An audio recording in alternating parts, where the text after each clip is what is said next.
All right, let's begin this bulletin with a breaking news development coming in. And on a good note, it seems, the IMF, International Monetary Fund, has upgraded India's growth forecast for 2024 from 6.5% to 7%. Geeta Gopinath, the Indian origin first deputy managing director of the IMF, has tweeted, and I quote, "Growth in India and China will account for almost half of global growth in 2024.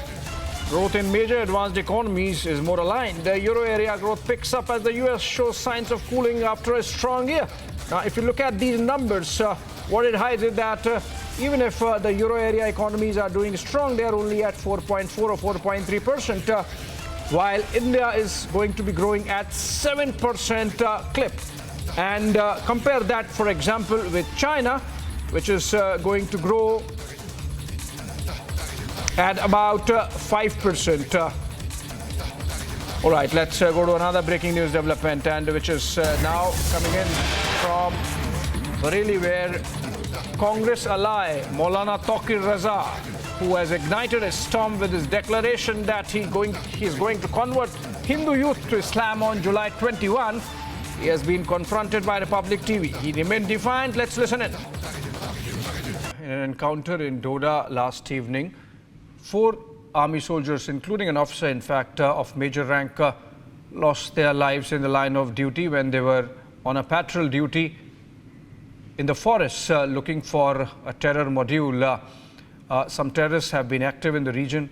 It seems there is a change of strategy on the part of the Pakistani deep state, and let's try to understand what's happening on the ground with Gursimran Singh joining us live from Jammu. Gursimran, what's it like? This seems like 6th or 7th episode of a terror attack, an ambush of Indian Army personnel and patrols in the Jammu region south of Pir Panjal, which was not happening till, say, last year. Is there a change of tactic by Pakistan in infiltrating these terrorists on this side, taking benefit of the fact that the security grid has been traditionally more focused on Kashmir Valley, or what's there happening on the ground? You have absolutely rightly mentioned, Abhishek, that this is the change in the strategy of Pakistan. Now, what they are doing is they are using the peacetime that the security forces had in the Jammu region to now have an upper edge. Because what has happened that since 2000, from the start of the terrorism to 2002 and 2003, till the time when we have seen Operation Sarvinash and Hilkaka taking place in the upper reaches of the Jammu region's Poonch district and the Rajouri district. Since then, all the districts have been declared the terror-free, majority of the district, and there was no local militant except in the Kishtwar district where 4 terrorists were active, and all the other districts they were in the peace mode, and that's why the troops from the upper reaches, they were removed and they were sent to the Kashmir Valley, they were sent to the locations of the South Kashmir that were heavily happening locations. And now what Pakistan has done, that for the last 3 years they started building up, they started pushing terrorists into the Indian territory.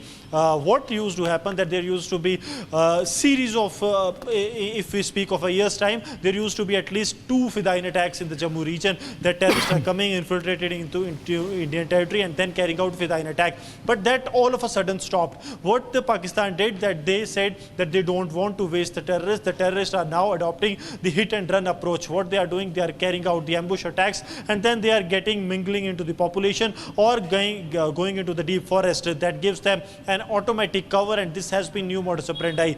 Now, as we speak, the operations in the Doda, though the operation has not been called off, but it has been put on to halt since it is dark in the evening, and the operations are to be carried out in the areas that have been completely covered with the dense foliage. So operations have been halted and stops have been put in place on all the exits, and with the first light, the operations will resume. Abhishek. Right, Gursimran, thank you so much for joining us with those details. In fact, one of the fallen soldiers, an officer, in fact, Captain Brijesh Tapa, who lost his life in that terror attack in Doda yesterday. Republic spoke to his father, retired Colonel Banesh Tapa.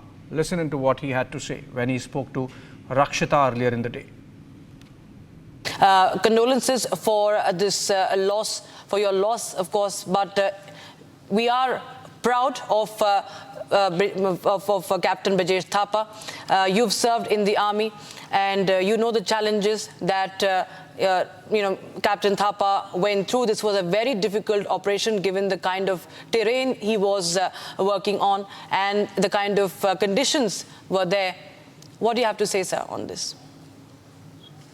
My son had been there. He is the company commander of that area. So his was the most difficult area, I suppose, because that is what he used to tell me. And there are no roads. While the other posts have roads, his company did not have any roads. Everything had to be done on man-pack basis and by foot only. So, and it involved climbing hills and for almost 6 to 7 hours. So this was a tough, and only the toughest people were probably chosen for operating in this area. This is how, and he has, I'm proud that he has fulfilled the task, what was given to him. And then, though I'm very sad that I lost him, but proud that he done something for our nation. Yes, Colonel Thapa, and when was the last time you spoke to Brajesh? Before that, when did you speak to Captain Brajesh Thapa? My son gave me a call on Sunday at 9:30 in the morning, and he told me that he had come down, and then since there was some change in the situation, so he was asked to again go up, and then he was getting ready. And then he was telling me that he would be starting at 11 o'clock in the day, during the day. And I spoke to him from 9:30 to 10 o'clock for almost half an hour. And I also gave him some tips to be careful and be alert and all those basics of the operation at an individual level. I told him to be safe. And these were the last words that I spoke to him on Sunday.